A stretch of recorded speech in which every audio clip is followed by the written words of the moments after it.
it's my pleasure to introduce Sean H. Rice, who for me until a few minutes ago was the book. I will explain later.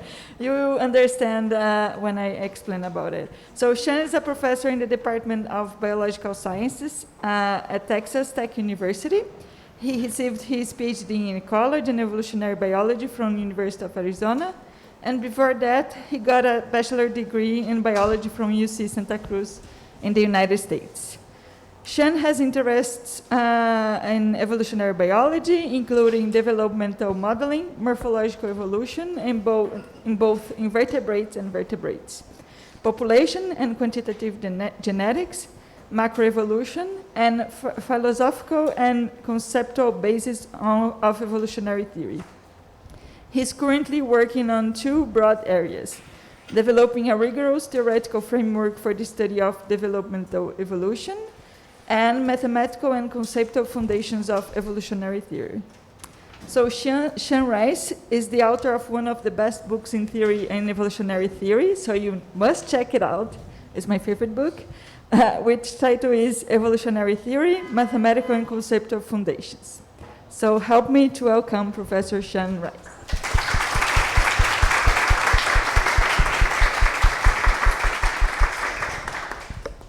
Thank you.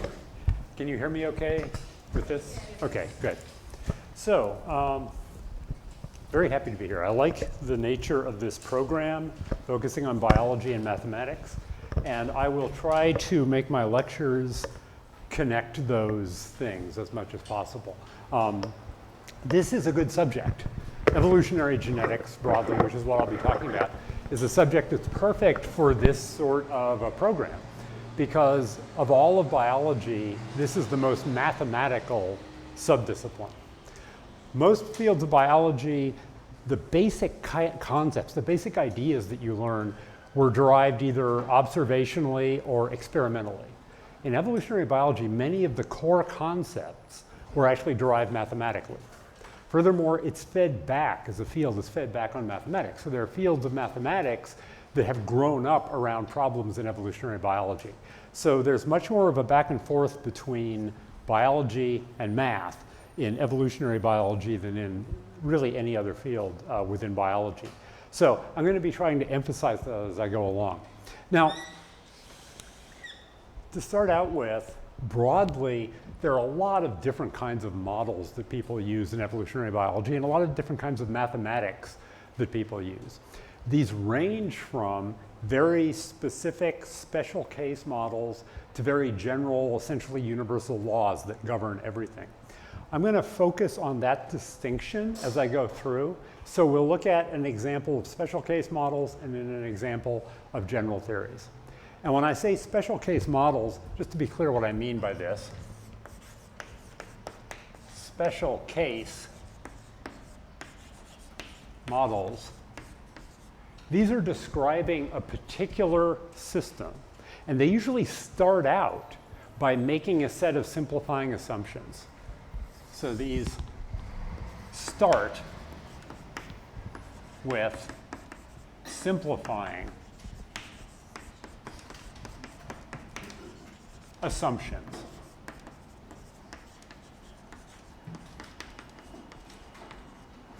By start with that, what I mean is when people are building a special case model, they tend to think, I've got this complicated system. I don't know what to do with it. So I'm going to simplify it. I'm going to make a bunch of assumptions that knock it down to something that I can mathematically describe fairly easily. And then, having made those assumptions, they build their models. Okay. Most models in science in general, and most models in evolutionary biology, are of this sort.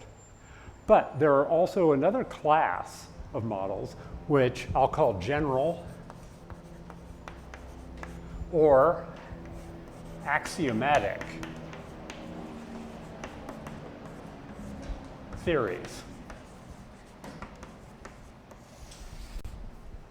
And these are cases where we have a general rule that we take to be axiomatic that applies exactly to every case you could imagine. So essentially a law of nature. And then we derive our results from that general rule. So here we started with simplifying assumptions. Here we start with laws of nature. And by laws of nature, I mean generalizations that we can describe mathematically that apply to every case you would possibly want to study. And then we derive results from that, and then we can use those to focus in on particular cases when we want to. In using and analyzing these kinds of theories, we still make simplifying assumptions, but they come at the end. So you start out with the most general description you can come up with of the system, and then at the very end, you introduce simplifying assumptions to apply it to a particular problem. Whereas in this case, we start out with the simplifying assumptions. I'm setting this up, I'm going to give examples of both of these. Today, we're going to be talking about one of these cases, a special case model, and you'll see how you put the assumptions in right at the start. And then tomorrow or Wednesday, we'll move into talking about axiomatic theories, and you'll see how there you start out with general principles and the assumptions come later. But to start out with this, I want to use an example from evolutionary genetics that yields a lot of insight into the mechanics of evolution. So one of the things that I hope to achieve in this, in addition to giving you an idea of different mathematical tools that are used, to give you some idea of sort of the core concepts of evolutionary theory and the ones that really structure the way we think about it. And to start out with, we'll look at a kind of special case model that addresses this. The topic that we'll be studying is genetic drift.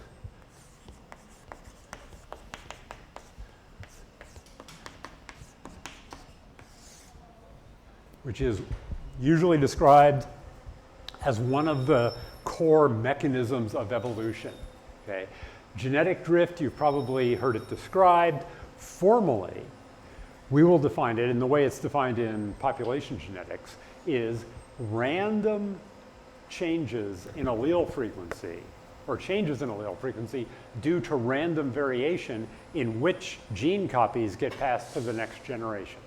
I'll write it up.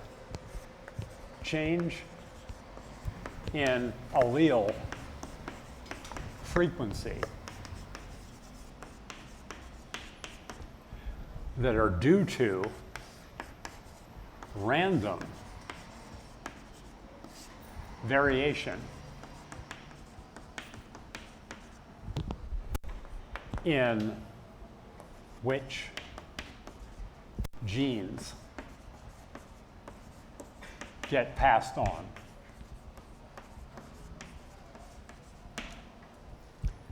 And I assume everyone here is familiar with the basic nomenclature. When I talk about alleles, I'm talking about a variant of a gene. So I will alternately use the term gene and the term locus. I'll use those pretty much interchangeably. In modern genetics, locus in some ways is more appropriate because that includes things that are not coding genes. Most of what we're talking about today will apply to non-coding regions of the DNA as well as to coding genes. So I'll use the word gene kind of broadly, but really I mean a genetic locus. And when I say allele, I mean a variant at a site.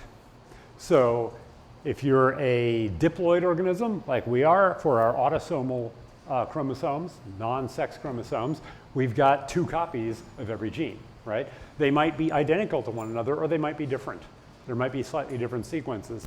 Different sequences are different alleles, just to clarify that.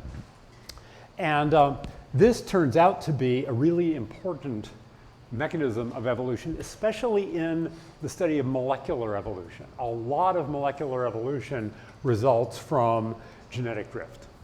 And so that's why we're going to start out focusing on it. And in particular, now we're going to look at building a model. And remember I said for special case models, you start out with assumptions. Okay? So what are we going to start out assuming? Let's assume, first of all, neutral alleles. This is the proper term, neutral alleles. This means alleles on which there is no selection acting. So having a particular allele does not increase your ability to survive and reproduce. It does not decrease your ability to survive and reproduce, right? No selection is acting. So that means no selection. We will come back later and put selection in and see how that changes things. But in the simplest model, which is actually very informative, we'll just look at neutral alleles. And a consequence of this, a consequence of the fact that there's no selection acting, we'll also assume, in terms of building in assumptions, that all alleles, the distribution of possible ability to be transmitted for all alleles are identical, right? Formally, what that means is fitness values are IID. You know what IID refers to? Independent, identically distributed. In other words, every allele has exactly the same probability of being passed on or not. Okay? And that, if I just said that to start with, that would tell you there's no selection. Because when there's selection, some alleles, by virtue of the fact that they affect the biology of the organism, have a higher chance of being passed on than other ones do. So we're leaving selection out. The fitness value, which is the number of descendants that a gene copy leaves, those are IID. And this is a hint when I put this up here, and I've seen in your schedule that you had a session on stochastic modeling. That's good. This is a stochastic process. Drift is a completely stochastic process.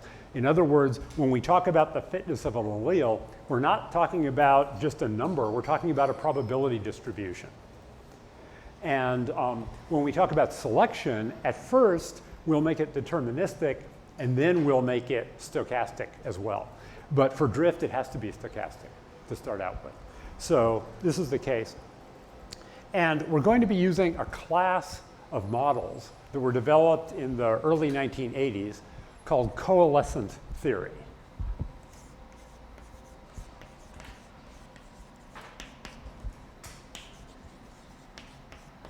And Coalescent Theory, I wanted to start out with this for this session, in part because this is a branch of population genetics that was originally developed by a mathematician, J.F.C. Kingman,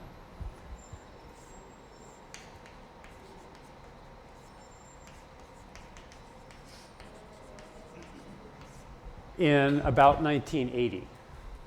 And Kingman is a mathematician, but he's a mathematician who looks to biology, specifically to genetics, for systems that inspire mathematical analysis. And we're familiar that a lot of mathematics, especially applied mathematicians, look to, say, physics for inspiration, for problems that can inspire them to develop new mathematics. Kingman is one of a group of mathematicians who look to biology, specifically genetics, for inspiration. And so this came out of that. It was also independently developed by a biologist named Fumio Tajima. They were not communicating, but they came up with the same idea at about the same time. Kingman published first, just by chance, a few months before, and so usually you see him associated with it, but Tajima developed the same ideas at the same time, and Tajima was a biologist, a geneticist in Japan. So this is a perfect example of something where mathematics and biology were just sort of going back and forth. If you look at the people who developed the field, one was a mathematician, the other was a biologist. Now, the idea of coalescent theory is interesting. It had been the case that up to this point, and this was developed in the early 1980s, that most population genetics was similar to most models in physics, for instance, that you're used to. It tended to look forward. So you have a system and you say, where is it going, right? You might write it out as a differential equation, right? I'd say dx dt equals something, and X is the thing I'm studying, and then I solve that for how X is changing over time, and you're imagining where is it going to be in the future. You're looking forward with it. In the early 1970s, a population geneticist named Warren Ewens suggested, kind of made this cryptic suggestion that maybe we could get a good handle on population genetics in addition to looking forward using typical differential equations if we look backwards in time. And he just said this, he said it in a book, and people thought, that's interesting, but they didn't know much of what to do with it. But it got into Kingman and Chijima's mind, and over the next few years, they actually independently developed a way to do this. So this is a case where we're going to be looking backwards in time. Looking backwards. In time. And the basic idea is this. We're going to follow the lineages of genes, what we call gene genealogies. So if I think about it, imagine we're talking about a population of diploid organisms. And by the way, most of the nomenclature of population genetics assumes diploid organisms. That is, each individual has two sets of genes, one from mom, one from dad. And of course, you can do all this with haploid organisms just as well, but because most of the things that people traditionally were interested in studying are diploid, the nomenclature often involves assuming diploidy. If you make things haploid, just divide everything by 2, basically, because then each individual just has one set of genes. So we're assuming diploid organisms and assuming a population of them. So I'm going to write a population. Each of these is an organism. So population of diploids. They're diploid. That means they each have 2 chromosomes, a white and a yellow.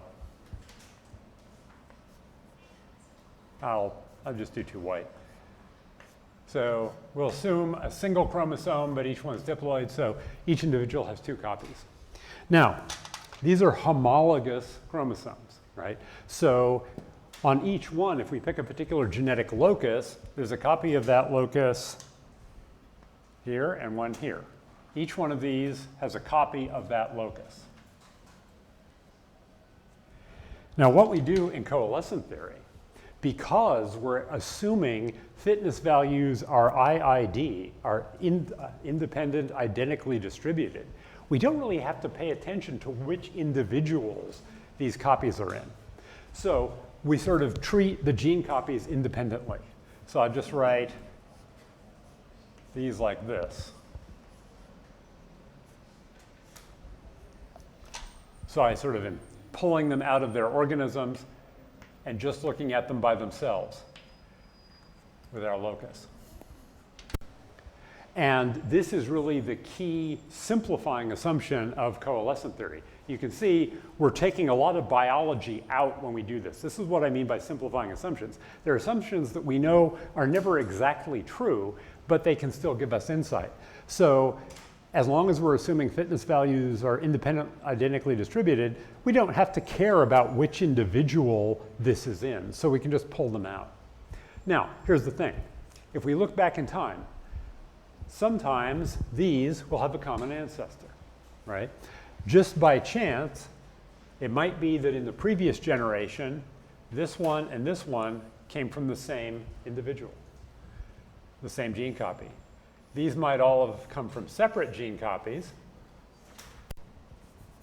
But as I go further back in time, other things will converge. So now there's that one. Maybe the next time, these 2 converge just by chance, and so forth. The key is, because we're following these lineages backwards in time, right? So time is going that way. This is the current generation, this is the current generation, this is their parents, this is their grandparents. So I'll say current parents, grandparents. like that. We're looking back in time. As you look back in time, lineages can converge, but they can't split when we look backwards in time. Looking forwards in time, of course, they split. But when we look backwards in time, they can converge. Because they can, there's a non-zero probability every generation that some lineages will converge. Over time, they all will. And so as we keep going back further, maybe one generation before, those two came together, and maybe these came together, and these were still separate, and so on. In other words, as you go back, you have fewer and fewer lineages. So for instance, when I started at the current generation, I had 1, 2, 3, 4, 5, 6, 7, 8 lineages. In the parent generation, before them, there was 1, 2, 3, 4, 5, 6, 7. So we lost one lineage. Going back further, back down to here, we have 1, 2, 3, 4, 5, 6 lineages. So the number of separate lineages goes down and down. And eventually, as we do that a long time, we'll get to a point where they converge to a single lineage. Okay? And that is called the coalescent point.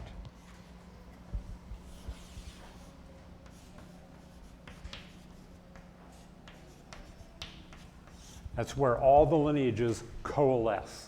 They come together. And so what coalescent theory is concerned with doing is studying evolution using the properties of this kind of system where you look at different lineages and they're converging going backwards in time. Okay, does that make sense intuitively what we're doing? Good. Okay, so that's the intuitive setup. How do we actually do it? Yes? Yeah. Just like in the first generation, we had like 8 individuals, and the next one we have seven points. Each of these points represents one individual. No, each of those points represented one lineage of genes. That's a very good question.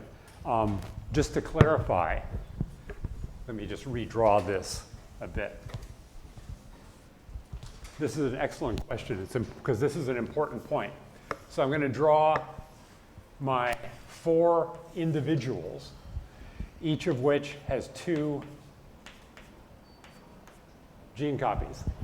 In the previous generation, so this is now, in the previous generation, let's say there were also 4 individual organisms, each of which had 2 gene copies. But we're ignoring individuals. We're just looking at the lineages of this locus. And so when I had them come together, what I meant was, say, as an example, this copy might come from here. And this copy might come from here, right? But this copy, or this copy might come from there. This copy might come from, say, here. But this copy might also come from here. In that case, these two have converged. They've coalesced. When I talk about coalescence, I'm talking about the lineages of gene copies, not individuals.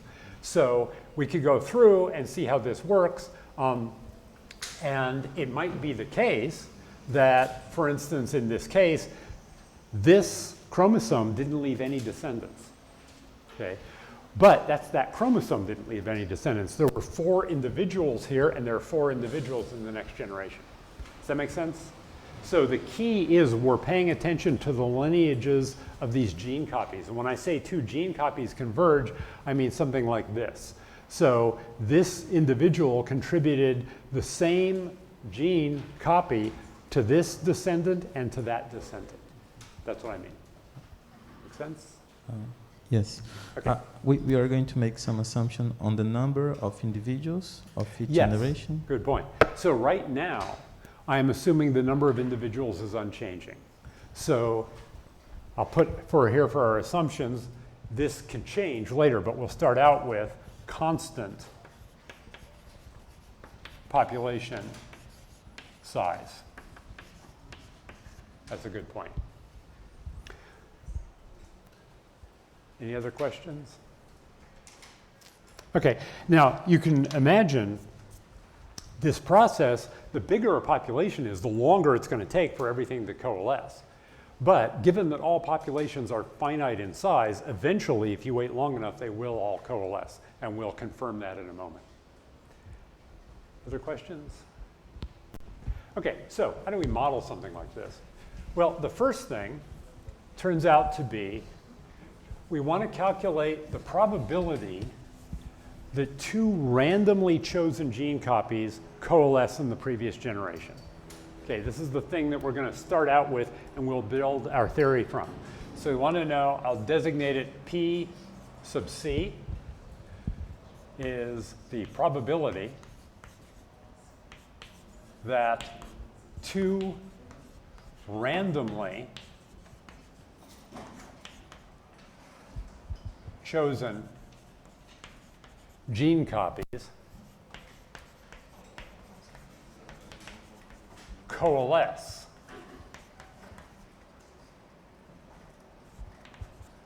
in the previous generation. Now, they don't have to. If I pick two random gene copies, say from people in this room, if I just pick two gene copies at random, probably they won't coalesce in the previous generation. Some could, right? We may have some pairs of siblings here, I don't know. But most of the time they won't. But there's a certain probability that they will. So we want to calculate that probability. By the way, in terms of notation, I'm using this awkward sounding term gene copies. That's the term that people use when talking about coalescence. And it's important because if I say alleles, that implies I'm talking about types of sequences. If I have two alleles, that's two different sequences at a site. Here I'm talking about actual physical copies of a chunk of DNA. That's why I keep using this term gene copies. It sounds awkward, but basically that's the term for it. So we want to find this probability of coalescence in the previous generation. Turns out that's actually very easy to do. It's easier than you think it will be. So when I'm talking about populations in coalescence, I will often represent population as just a bunch of dots.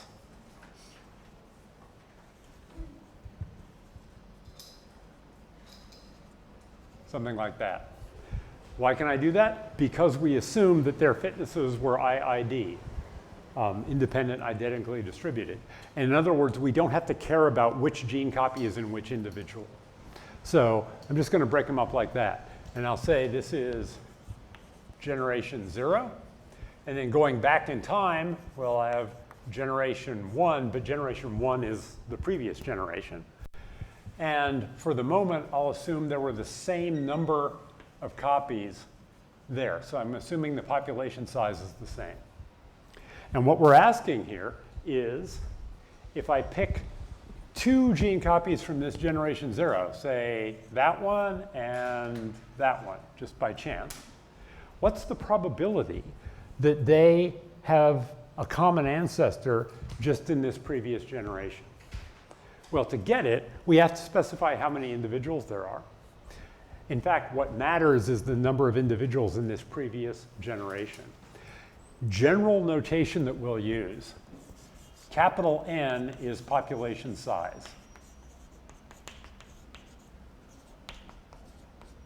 Throughout, if I write a capital N, not a lowercase n, I mean population size.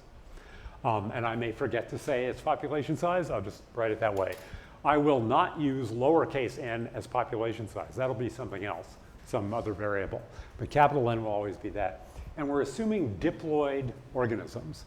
So the number of copies in this generation is 2n copies. And if we're assuming population size is not changing, the number here is also 2n. Note, all that matters, though, for this problem is the number in this previous generation. So there are 2n copies there. So how do we get the probability that these two both come from the same common ancestor, the same point in the previous generation? A lot of people, when you present this, immediately start to think, okay, there's going to be a squared term in here because there are two things. And no, there's not a squared term. It's really easy to find. Here's the way to think of it. Let's pick this one. It had to come from someone, right? So I'm just going to mark one of these, say this one, and say that came from that one. Can you see the marks on the board? Okay. All right, so this had to come from someone. Now, what's the probability that they coalesce?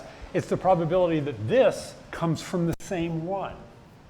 Well, this, because the distributions are IID, could come from any one of these with equal probability. So the probability that it comes from that same one is just 1 over the number of copies.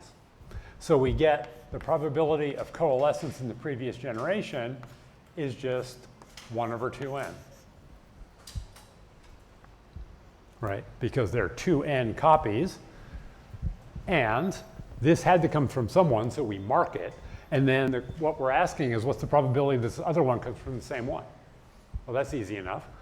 So probability of coalescing in the previous generation, in this case, with the assumption of IID fitnesses, is 1 over 2n. Okay? I'm also going to specify the probability of not coalescing. And I will designate that as PNC, probability of not coalescing. Well, if probability of coalescing is 1 over 2n, what's the probability of not coalescing? 1 minus, right? 1 minus 1 over 2n. So, turns out these are the basic pieces that we'll be working with as we go through. So, one thing we might ask is, what is the expected time until coalescence for 2 gene copies? So we want to find, this could happen in the previous generation, probably not. As I go back in time, there's always a certain probability of it happening. What's the expected time, the average of that distribution? So we want to find expected time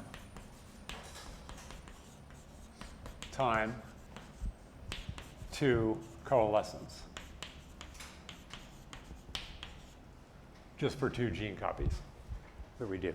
Well, to get at that, we need to know the distribution of times. That's not actually hard to write out in this case. So I'm going to write probability P of C at t plus 1. That's going to be the probability, and from now on, when I write probability, I'll just write capital P with a bracket, familiar with the notation. So probability of coalescing after T generations. In other words, the probability that they stay separate for T generations and then coalesce in the T plus first generation, right? So we're picking a time and we're going to calculate a probability. It's easy to do. Probability of coalescing after time T plus 1. Well, in order to be separate for T generations, the probability of that is just probability of not coalescing, 1 minus 1 over 2n for the T. So it has to not coalesce for T generations in a row. And then in the next generation, it has to coalesce. So it's that times 1 over 2n. So doesn't coalesce for T generations and then does coalesce in the next generation. So we can write that out. And this distribution, depending on how much probability theory you've looked at, you might recognize it, but you also might not. We're going to modify it a little bit to make it a bit easier to work with. And also this illustrates something, a common trick in modeling of things. Remember, in special case models, we're not trying to be exact with everything. If something is a very good approximation, we'll often use it, okay? And in working with something like this, it's useful to note that 1 over 2n, n is population size. 1 over 2n is going to be a small number, Okay, for most natural populations of organisms out in the world, if you had, say, a population of 100 individuals, that's tiny.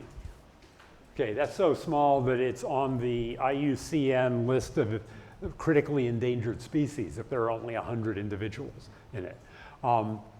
If there are only 100 individuals, which is a tiny population, 1/2n is 1/200.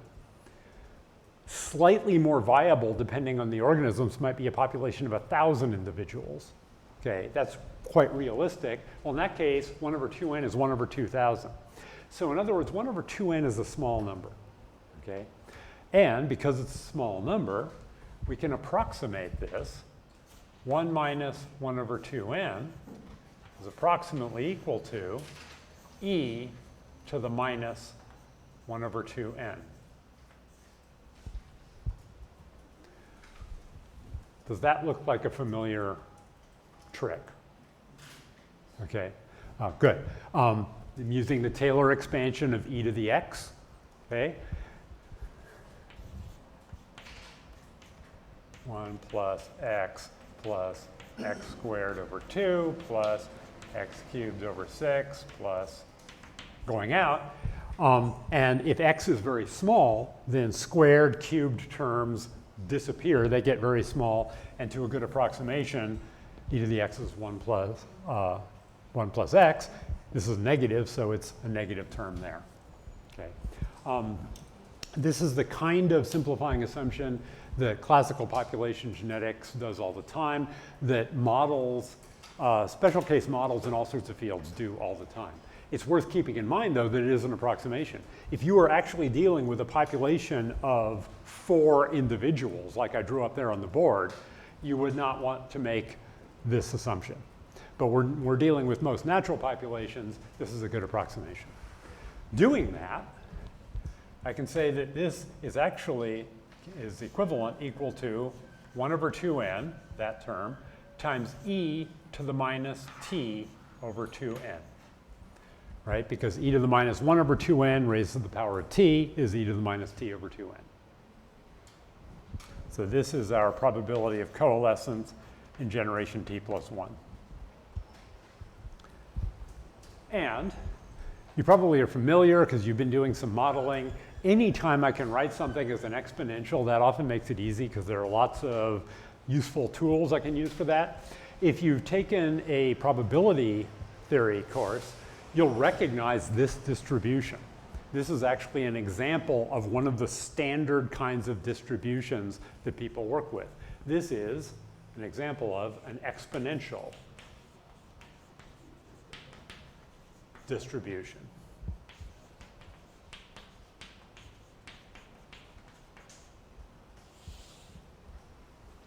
When you see an exponential distribution written in a probability text, it often is written like this. Probability of x is something like 1/b e to the minus b, minus x over b. And here we have 1/2n, e to the minus t over 2n. So what we're looking at is the probability of not coalescing for exactly t generations and then coalescing. Because this is a standard distribution, I'm not going to go through the derivation of this, but you can look it up. This has a mean of b and a variance of b squared. And so when Kingman was first working with this and Tajima, they did this and they immediately said, oh, it's an exponential distribution, I know the mean, right? Well, this is the distribution of times that you remain separate before that next generation you coalesce. So in a sense, this is a distribution of times to coalescence, right? It's times of how long you remain separate. The mean of it is then the expected time. So we can conclude right away that the expected time to coalescence is equal to b in this case, which is 2n in our equation. And the variance is 4n squared. Now, here's the thing. You've probably dealt with this, but it bears repeating. Many people, including even many scientists, when they see something as a probability distribution and they see, oh, here's a mean of that probability distribution, the thing that pops into their mind is a normal distribution, okay? Don't do that, right? So it's worth always reminding yourself, not all distributions are even remotely like normal distributions. If we look at this distribution, it looks like this. Probability of coalescing at t plus 1 versus t.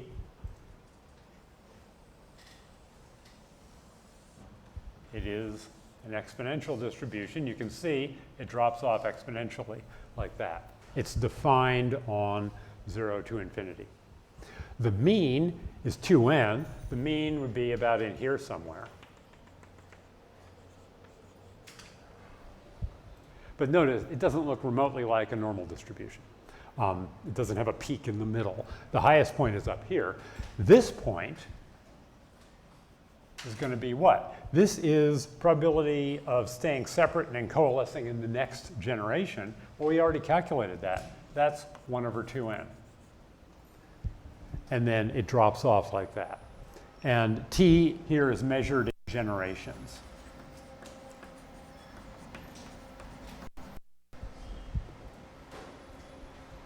Right?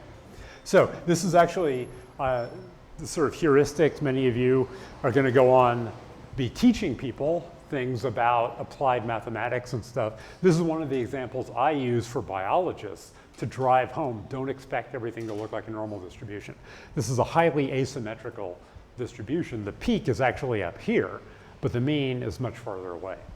Now this tells us something that should have been intuitive, but it confirms it. The bigger the population, the longer you expect to have to wait until 2 gene copies coalesce with one another. In other words, the bigger n is, the farther out this mean is. They could coalesce very quickly. It could take a very long time. So the expected value just happens to be this 2n here. Does that make sense? Okay. So what can we get from this? What can we use from it? First of all, I want to drive home, going back to looking at this. Remember I said that if we wait long enough, eventually things are going to coalesce, okay? And this confirms it because n is always a finite number. It could be big, could be 10 to the 7th, 10 to the 8th for some populations of bacteria, but it's a finite number. So 1 minus 1 over 2 times that is always less than 1. And if I raise this to a power, an increasingly large power, this ultimately goes to 0. In other words, the probability of not coalescing for a very long time goes to 0 if you wait long enough. And this is something, just intuitively, you guys probably won't have a problem with this, but you'll find in talking to folks who don't have much mathematics background or who don't have any background in evolution, a response you'll always get is, well, why couldn't it be that all the lineages just stay separate forever, right? And the answer is, well, for any finite amount of time, it is possible for them to all remain separate. But the probability that they'll all remain separate approaches 0 as time increases, okay? And as a consequence, eventually, in reality, you're going to end up with everything coalescing at a point. Okay. I'm just going to take a brief digression here to look at a different way of thinking of drift. This, like I said, coalescent approach came up in the early 1980s. Before that, people treated drift as a random walk process. So this is a separate topic. Random walk interpretation.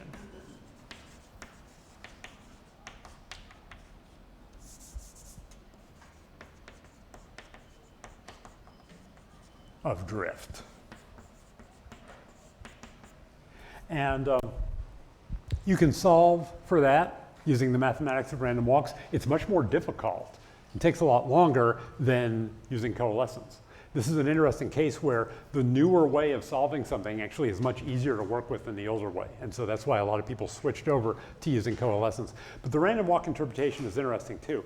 The random walk interpretation, we assume that allele frequency is doing a random walk. So if I start out, I have time, and here I'll have allele frequency. And it goes from 0 to 1. And the idea is, if I start out at some frequency in here, the allele frequency does a random walk. It just wanders around. And if it's just wandering around, eventually it's going to hit 0 or 1. And 0 and 1 are what we call absorbing states.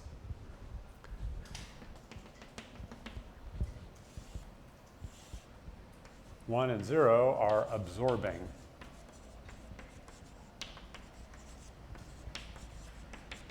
An absorbing state simply means when you hit it, you stay there. Okay? So the allele is ultimately going to be lost, or it's going to go to fixation. And the analogy of the intuition that some people have that in coalescent theory, all the lineages might just remain separate.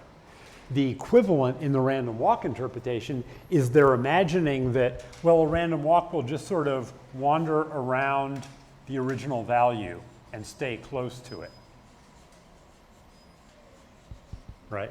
It doesn't. A random walk does not wander just around its original value and stay close to it. It goes away from it. Right? What would have to happen if I had something that looked like a random walk, but it always stayed very close to where it started out? What would I have to add to a random walk to make that happen? Selection would do it. You have to have something that pushes it back, basically, right? Because if you move away, like in this case, if you wander up to this point here, in a true random walk, now this is the new starting point, right? And then if later you wander down to here, well, then this is the new starting point. So the only thing that could keep you staying right around where you started is if some force is pushing you back. But we're assuming there's no forces pushing us back, like selection would be a force that does that. We're leaving that out. So as long as nothing's pushing you back, it will end up either at 0 or other times, it might just by chance go to 1, and then it'll stay there. It won't stay right around the middle. Statisticians in statistics classes, they always used to use, I don't know if this is still an example, used to use as an example of a random walk the idea of a drunk person, an intoxicated person walking down a street. And I remember in one of my statistics books, they had a little drawing of this drunk guy. He's holding a bottle so you know he's drunk. And he's like stumbling down the street like that. And they say, look, that's a random walk. Thinking of a random walk in evolutionary biology, don't think of it as a street. Think of it as a pier sticking out into the ocean a long ways. And there are no railings on the edge of the pier. Okay. Now, start our drunk statistician in the middle. And he's stumbling and he's walking around. If you wait long enough, he's going to fall off one side or the other. Okay, with probability 1, if the pier is infinitely long, probability approaches 1 that he will ultimately fall off one side or the other.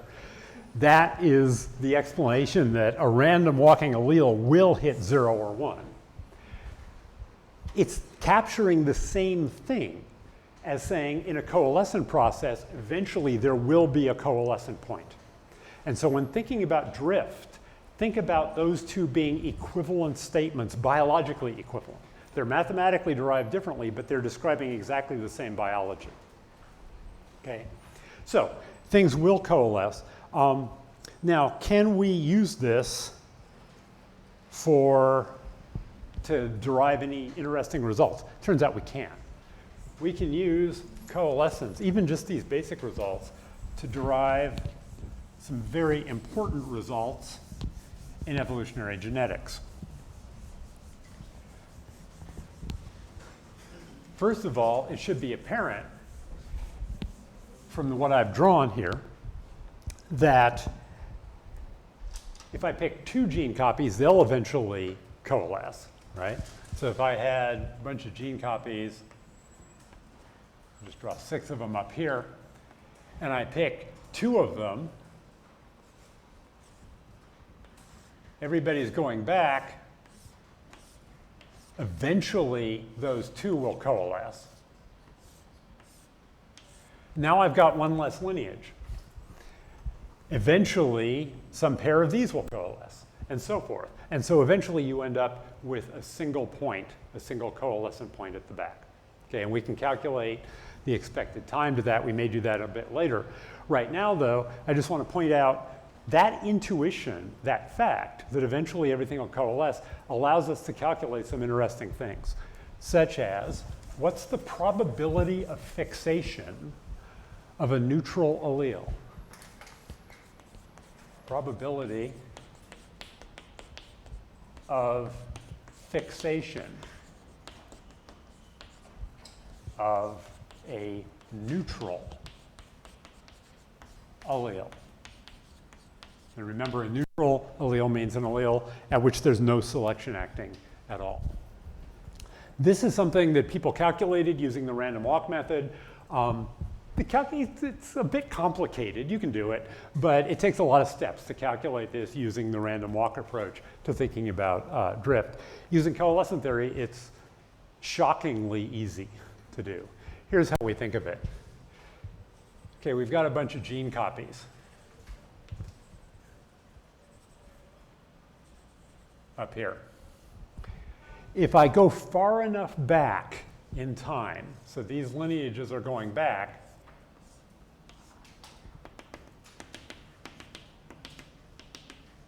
if I go far enough back, there will be a point where they coalesce, right? We've confirmed that. That was in some population of organisms. And so I'm going to, for the moment, assume the same population size back then. So there are 1, 2, 3, 4, 5, 6 gene copies back then. But what this means is all these other ones ultimately left no descendants. And this one is the coalescent point for everyone in the future. It leaves all the descendants. Okay? And for this calculation, by the way, I drew this as the population size being the same. It does not matter.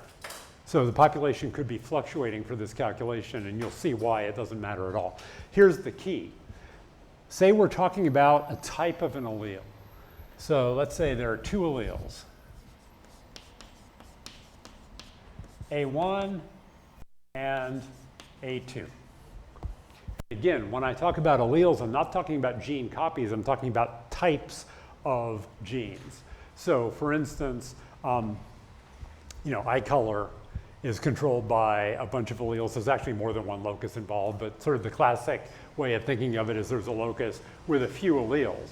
And if you can have 2 blue alleles, or a blue and a brown, or 2 brown alleles, something like that. Of course, there are other alleles at the locus as well. But the point is, there are a lot of copies of the blue eye color allele and a lot of copies of the brown eye color allele in the population. So this is when I talk about allele types, that's what I mean, types of sequences. And let's define the frequency of A1 as P, lowercase p. Okay. Now, back in this generation back here, there was an allele frequency. There was a frequency of A1s. Let's give these names. Let's say this one was A1 and A1, and this one was A2, and this was A1, and this is A2, and this is also A1. Okay, so in this generation, 1, 2, 3, 4 out of 6 gene copies were type A1, right?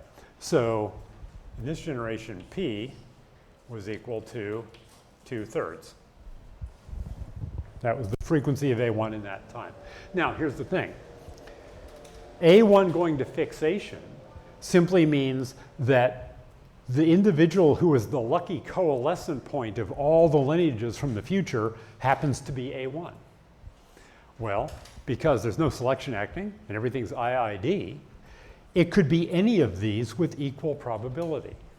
So what's the probability that the coalescent point for everybody in the future is of type A1? It's just its current frequency, right? So what we conclude is probability of fixation equals P, the current frequency. You can calculate this a lot of different ways. You can use diffusion theory to get it. It would take me all of today's lecture and half of tomorrow's lecture to derive this using diffusion theory. Thinking of it this way, it just almost looks like you didn't do any work at all. It just sort of falls out in your lap, but it's the correct response, correct result. So in other words, if an allele is at frequency 0.1 in a population, that means it has a 10% chance, if it's neutral, of ultimately going to fixation just by drift. Okay? If it's at frequency 0.6, it has a 60% chance of ultimately going to fixation. Does that make sense? Okay, so again, this should not only make sense, it should look like kind of shockingly easy, but it is. Now from that, we can get some other results that are really interesting. So probability of fixation is initial frequency, P. I'm going to leave that there. We can now ask a question, what is the expected rate of neutral molecular evolution overall? So we want to find expected rate of neutral evolution. And by this we mean neutral molecular evolution is the way people talk about it. All these principles, by the way, apply to phenotypic traits, not just genetic traits. But right now we're focusing on genetics. We'll generalize that later in the week. So what do I mean by expected rate? I mean, if I look at a genetic locus, over time, changes build up. What is the rate at which changes build up? Just due to neutral drift combined with mutation. Well, to find it, we know the result from drift. We have to specify a mutation rate. So we'll define mu sub n as the neutral mutation rate.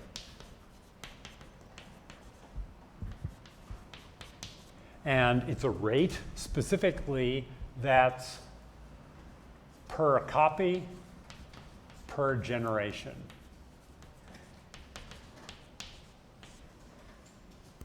Right, so if I pick a single gene copy, actual physical chunk of a chromosome, and I say, what's the probability that a neutral mutation will occur in that gene copy over the next generation? That's mu sub n. It depends on a lot of things.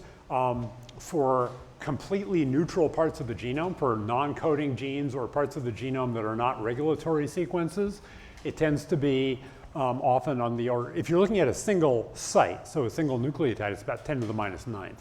If you're looking at a bigger chunk, like the size of a typical gene, it's usually about 10 to the minus 5th to 10 to the minus 6th. It'll be lower than that if there's selection acting at that site. But right now we're leaving selection out, so on the order 10 to the minus 6th to 10 to the minus 9th would be the sort of value for mu sub n. So we're going to specify that, and we already know capital N is population size. So how do we get the rate? Well, what we mean when we talk about the rate of evolution is the rate at which alleles are fixed at a site. That is the rate of turnover of what's at that site. So what we want is the expected rate, and that's going to be equal to the rate at which things appear, rate of appearance,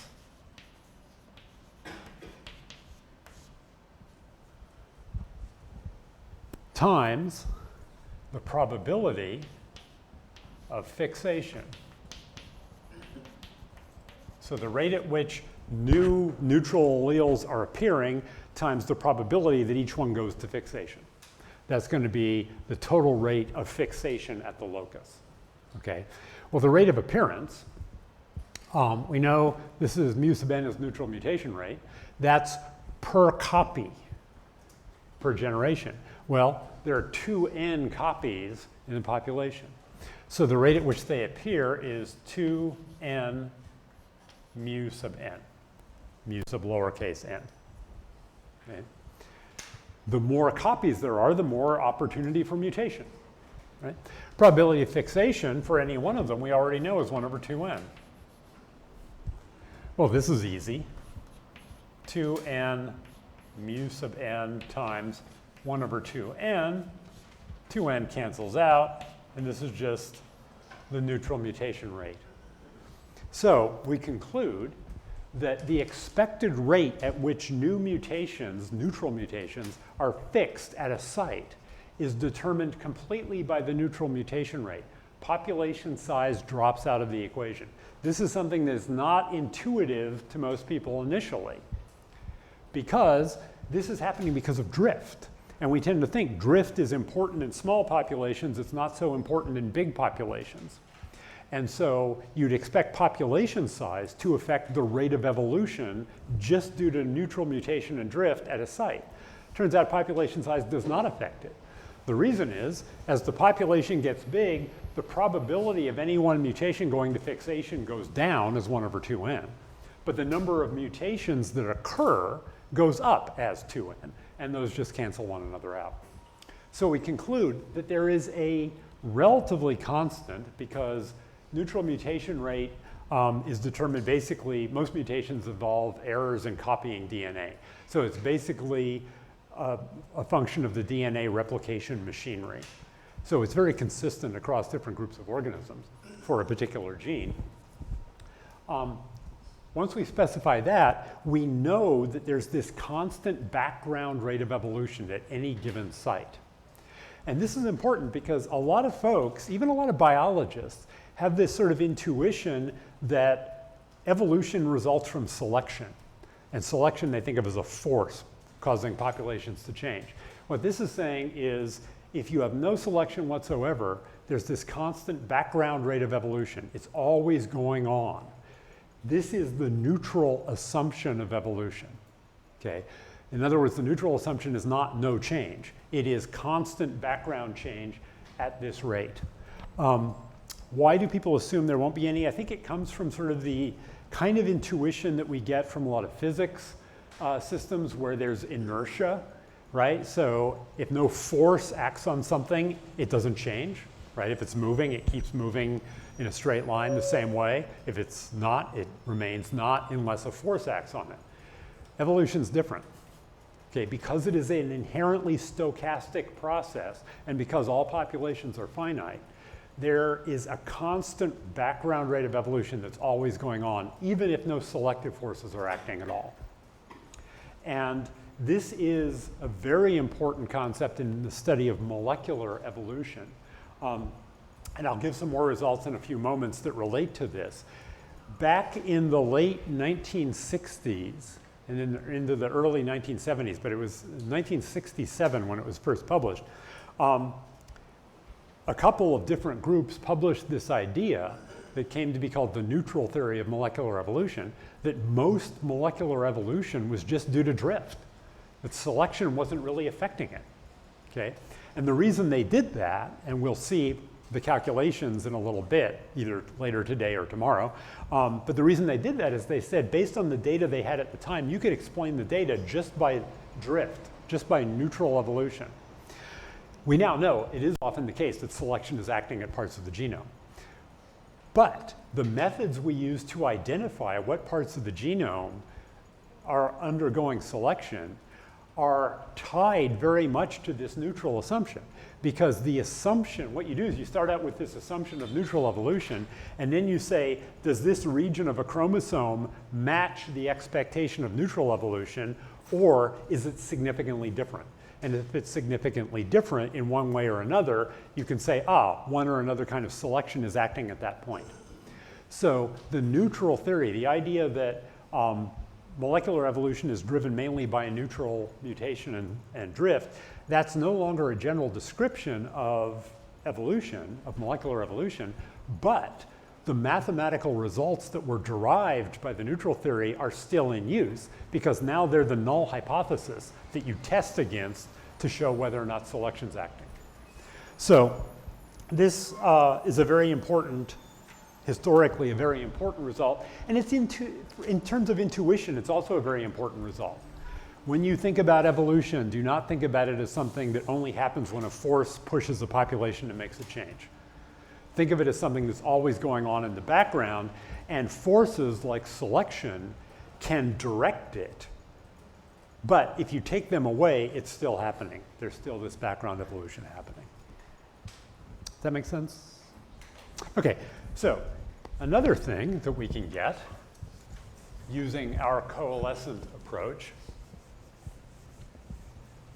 and this was also important in terms of the history of the neutral theory, is how much genetic variation do we expect at a site just due to neutral mutation and drift? So how much genetic variation do we expect at a site?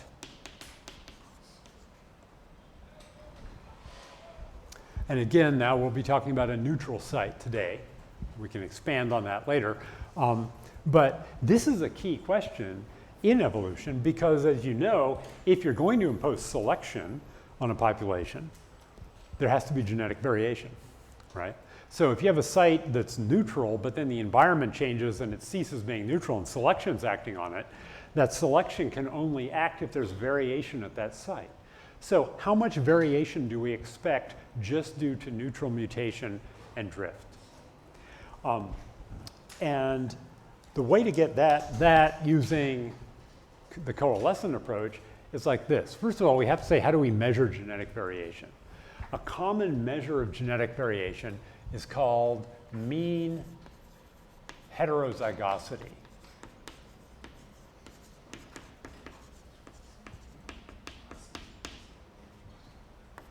Put it in quotes, and it's designated H bar, capital H bar over it.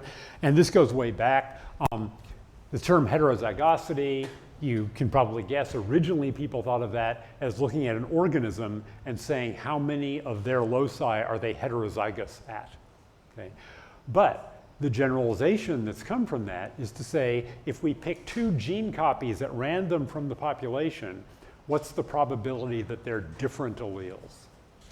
So this is probability that 2 gene copies are different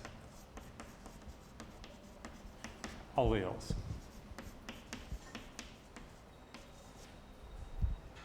So if we picked 2 gene copies from an eye color locus from people in this room, we'd say, what's the probability that they're not the same, that one's blue, one's brown, or something like that, okay?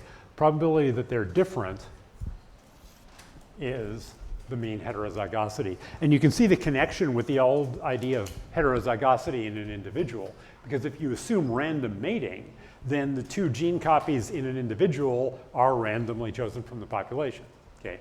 In fact, no organism that we know of has completely random mating.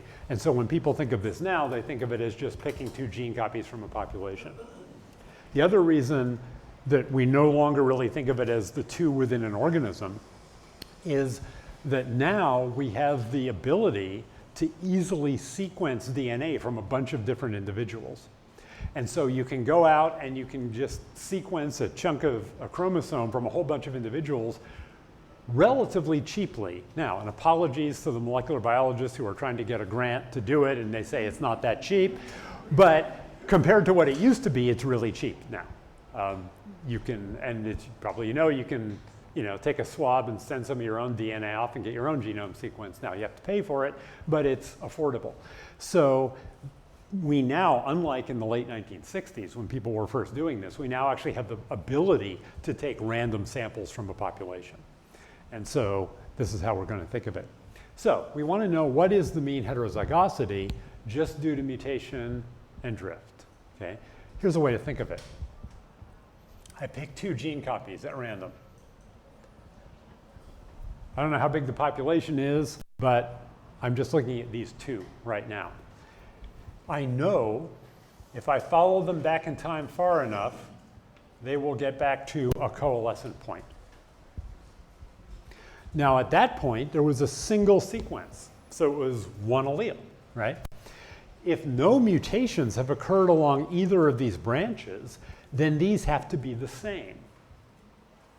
In other words, the probability that they're different is the probability that some mutations built up along these branches. Now, here's another case where, because we're doing a special case model, we'll impose simplifying assumptions. We're going to assume, first of all, that mutation rates are small. Mutation is small. And also, we'll assume probability of coalescence, which is 1/2n, is small. I'm putting quotes around the word small because if you take classes or you read papers in applied mathematics, and that includes papers in theoretical physics or in theoretical biology, you'll see this reference. Assume this is small. Okay, what does that mean? What it means is you can ignore squared terms. So we can ignore mu squared, and we can ignore 1/2n squared, and we can ignore mu times 1/2n. That's effectively what people mean. When applied mathematicians say something small, they mean when you square it, it's so much smaller that you can ignore that. Okay, so we're making that assumption. So now, with that assumption, the probability, the mean heterozygosity, the probability that they're different is precisely the probability that as I trace these 2 lines back, I hit a mutation on one of them before I hit the coalescent point. If I hit a mutation first, then they're different. If I don't hit a mutation until I hit the coalescent point, then they're going to be the same. Okay, so what I'm trying to find is the probability of a mutation first. So I'm going to say H bar is probability mutation first.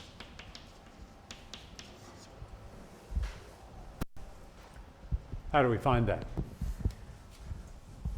Shockingly easy. Like a lot of these things are shockingly easy. Here's a trick. And this is a trick commonly used in stochastic process theory. You may have encountered this before in this course when you did stochastic processes. Most of the time, most generations, nothing happens. If we're just looking at these 2 lineages, so I'm not looking at the whole population, I'm just following these 2 lineages, most generations, no mutation happens, and they don't coalesce, right? So most of the time, nothing happens. We can ignore all those times that nothing happens if we condition our calculations conditional on something happening. So what does that mean? It means probability mutation first equals probability of a mutation. But that's a small number. Most of the time that won't happen. So I have to condition that on something happening. So I'll write probability of something. And the 2 possibilities are either mutation or coalescence. So really, I write this as probability of mutation divided by the probability of mutation plus probability of coalescence.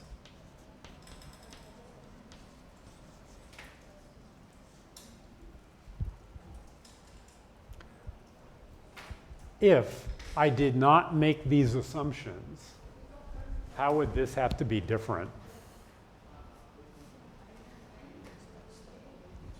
What's that? Ah, yeah. I hear it. Yeah, I would say that you will need to evaluate in each time step the probability of nothing happening, the probability of mutation, the probability of coalescence. Yeah, in a sense. So you're right. So by assuming these are small, remember I said we can ignore this squared, mu squared. I'm ignoring the possibility that the same mutation happens on both lines, right? If that would be mu squared, and I'm ignoring that because I'm assuming it's small. I'm also ignoring the possibility that a mutation and coalescence happen in the same generation. I added these together, right? The probability, if I didn't do that, would have to include the probability of both happening, but I'm ignoring that. So by assuming that these are both small, I can ignore mu squared, the possibility the same mutation happens on both lines, and mu times 1 over 2n, which is the probability of them both happening at the same time. Okay, and that would change my calculation. But, like we said, mutation rates are less than 10 to the minus 6th, and for any reasonable sized population, 1 over 2n is quite small. So this is a reasonable case. So what are these? What's the probability of mutation? Well, mutation rate is mu. I've used it before. And there are 2 lineages that it could happen on, right? So this is just 2 mu, and I'll write mu sub n because we're talking about neutral mutations. That's the probability of mutation occurring, divided by the probability of mutation plus probability of coalescence, so that's divided by 2 mu sub n plus 1 over 2 capital N. And easy way to deal with that, multiply top and bottom by 2 capital N, right? And we get 4 capital N mu sub n up here, divided by 4 capital N mu sub n plus 1. And that is our expected mean heterozygosity. And this is actually, remember I mentioned in the, historically in the late 1960s, when people came up with this neutral theory, Motu Kimura is the name most often associated with that. He was really the one who developed it most. It was basically this result that was a key in making him think, hey, we don't ever have to invoke selection. The reason is, based on what they could do at the time, which they couldn't sequence DNA efficiently at all, but they could look at variation using gel electrophoresis. And so based on estimates from gel electrophoresis and based on what was known about mutation rates and population sizes, this actually yielded values for expected heterozygosity that were about what we saw in natural populations in the world. And so he said, if you want to just explain how much variation there is, you don't even have to talk about selection, right? Mutation and drift together are enough to do it. Prior to that, people had tried to explain variation in natural populations by things like balancing selection. When you select for a heterozygote, say, that can maintain 2 alleles in a population. That does happen sometimes. There are cases where where we have selection favoring heterozygotes. We'll see some later on. But it doesn't happen all that often. And when you look in natural populations, they saw, using gel electrophoresis, a lot of genetic variation. And this gave a good approximation to what they saw, okay? Now, like I say, we now know a lot of selection does act within the genome, but a lot of drift is going on too. And in terms of the total amount of genetic variation there is out there, most of it is actually due to mutation and drift. What does this tell us in terms of how much variation is maintained? One thing to note in this case, if for n mu sub n is greater than 1, then most sites will be heterozygous. Okay? So in most pairs that I pick will be different. So if this is the case, then most pairs are different, right? More than half. Because if you set that actually equal to 1, then this becomes 1/2. For a lot of organisms, for most vertebrates, say, 4Ne mu sub n is going to be less than 1 by a fair amount. But for some bacteria, it's often much greater than 1. Yes? I think actually we are modeling the... 1 minute, okay. Are we modeling the probability of 2 alleles like we are selecting? Because I was thinking, the probability of mutation wouldn't be the 2n times the rate of mutation? You mean 2 capital N times the rate of mutation? Yes. If we're looking at the entire population, okay. The key, though, here is we're not looking at the entire population. Okay. We're just picking 2 and following them back. Okay. So that's why there's no capital N in here. When the reason that capital N comes in here is this probability of coalescence. So this 2 mu sub n, 2 mu sub n here, those are just for these 2 lineages. So there's no capital N, but it comes in here. Because that, and the way to think of it, if I pick 2 lineages, say I pick 2 gene copies from this population and I trace them back in time, I'm looking at just 2 lineages, right? So I don't have to think about initially overall population size, but when I want to know how long it's going to take them, then I have to look at the whole population size. So capital N comes in only in this part, in this probability of coalescence. Does that make sense? Yeah. Can you please explain again, how did you get from here to here? Here to here? Yes. Oh, I multiplied both sides, the top and bottom, by 2 capital N. So,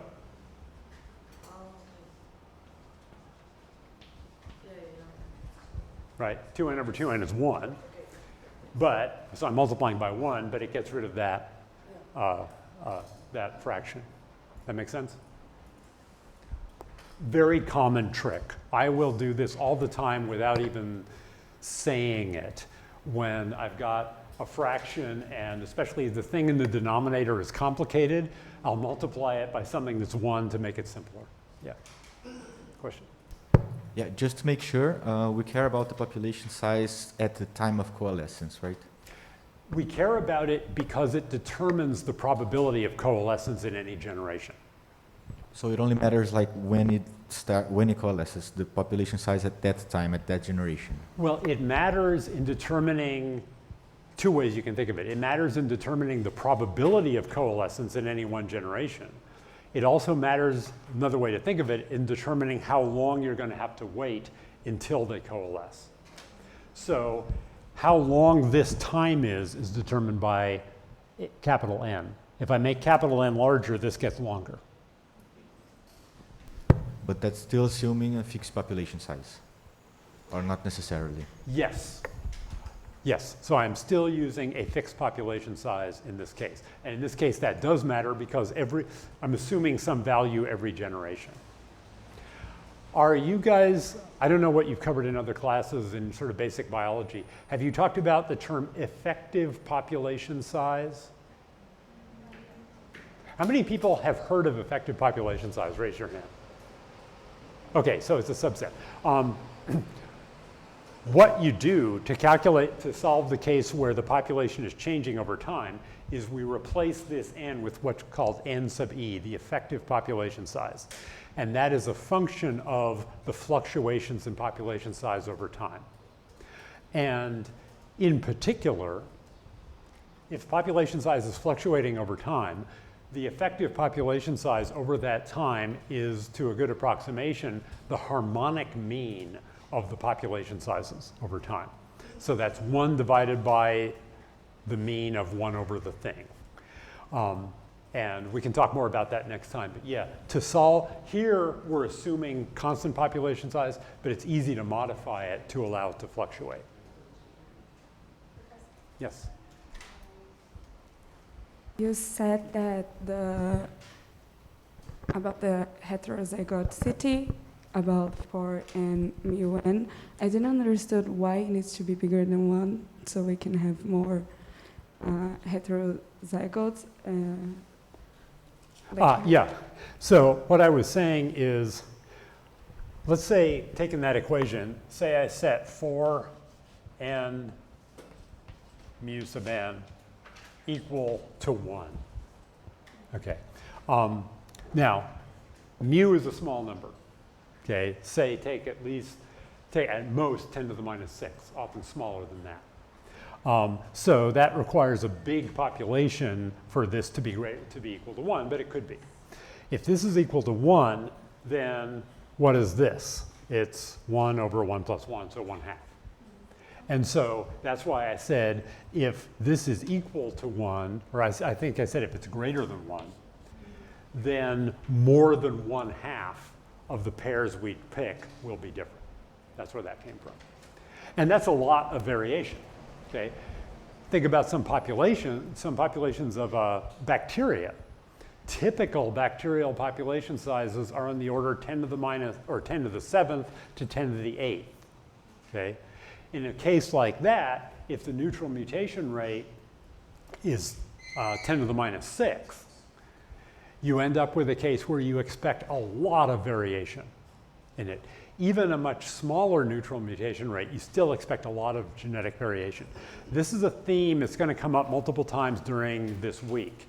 One of the key things that we're interested in evolutionary biology and in evolutionary theory is how do you maintain variation in natural populations? Because that's evolution works off that. Both selection and drift require variation to happen.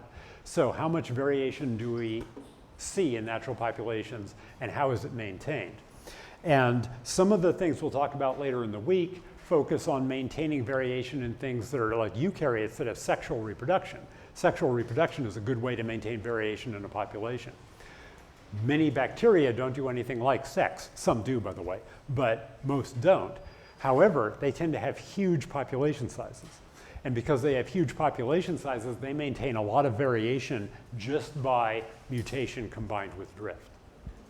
So this is an important result in terms of showing us how organisms like bacteria that have very large population sizes, where n is 10 to the 7th or 10 to the 8th, can maintain a lot of genetic variation, even though in many cases they're not doing any recombination. As you probably know, in eukaryotes that do sexual reproduction, a lot of variation comes from recombination, reshuffling genes, okay?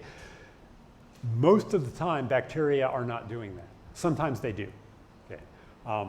You've heard of bacterial transformation. That's the term that used to be used. Transformation is basically bacterial sex, right? That's getting a gene out of one bacterium into another one. And that allows for recombination, and many bacteria do that. But even in the absence of that, what this shows us is that just neutral mutation combined with drift for very large populations actually maintains a lot of variation. Any other questions or comments? Okay, I'm going to stop there because I have 10:44 and we're supposed to stop at 10:45. Is that right? Yes. Okay, so I will stop there and we'll pick up tomorrow and carry on. And I think they're setting up coffee and stuff back there. And I'll be around for a bit if you have any other questions just off of this material.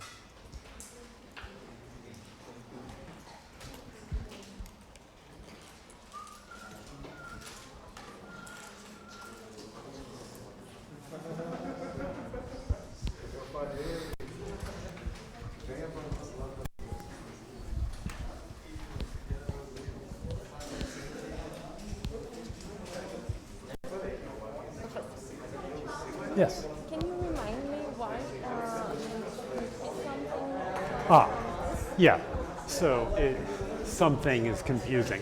But basically most of the time, most generations, neither mutation nor coalescence happens. Yes. And so when you initially think of it, you think we have to take that into consideration, that nothing's happening. This is a common trick used in stochastic process theory. When you have a case where most of the time nothing happens, if you're calculating the probability that one thing happens first, it's the probability of that divided by the sum of the probabilities of the different things that could happen. So in a sense, what we're doing is saying, what's the probability of mutation given that either a mutation or a coalescent event occurs? And so in a sense, it's a conditional probability. I don't know if that term makes sense. Yeah. So we're calculating a conditional probability conditional on. So I could have written this probability of mutation conditional on mutation or coalescence. Okay. Make sense? Thanks. Here.